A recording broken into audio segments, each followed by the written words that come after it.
father's voice. Ideas always keep in company, and the one no sooner comes into the understanding, but its associate appears with it.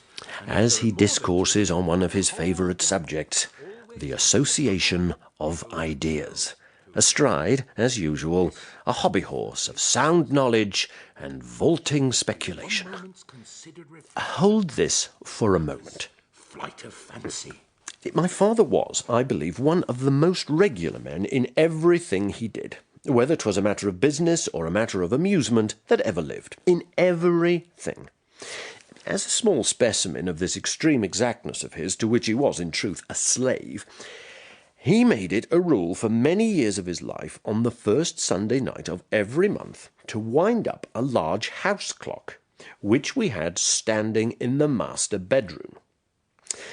And being somewhere between 50 and 60 years of age at the time, he had likewise gradually brought another little family duty to the same moment. You will understand my wish to be delicate. In order, as he would often say to my uncle, Captain Toby Shandy, a retired soldier who lived with us and was my father's great companion, to get it out of the way at one time and be no more plagued and pestered with it the rest of the month. Oh. What duty would this be, Brother Shandy? A duty, an intercourse of a matrimonial kind. Oh. Oh, I see. Yet my poor Uncle Toby never really did see, being a man, as you will learn, of great natural innocence and decorum, and no doubt you, madam, are just as confused in your modesty. Well, it all comes down, as my father would say, to the association of ideas. My devoted mother could never be involved in the one duty, matrimonial, but she was reminded of the other, clockwise. Hence her most unfortunately timed question. Pray, my dear husband, have you not forgot to wind up the clock?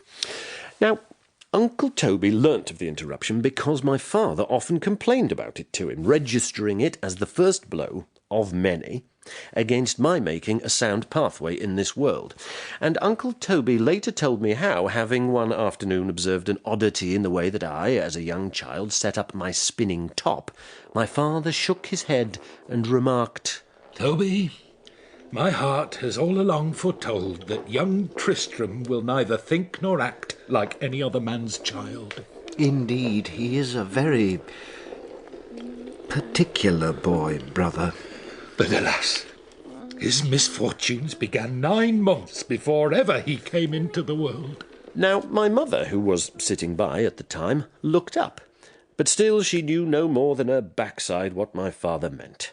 Yet my uncle understood his melancholy meaning very well. And now, dear listeners, so do you, although, I confess, it has taken me no little time to illustrate it.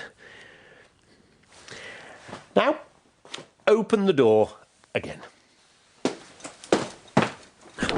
And step with me into the garden. I am aware that my history is proceeding unusually. I have informed you exactly when I was conceived, yet I declare I have been discussing my history with you already. How long is it? 10 minutes, and I'm not yet born. I fear that this first episode may be ended before we have even reached my birth. Yet there are circumstances surrounding my arrival in the world which must be addressed before I can describe it. Well, a moment here in my arbour for you, and a little of my theme for your entertainment, I pray, while I attend to a pressing matter in my account.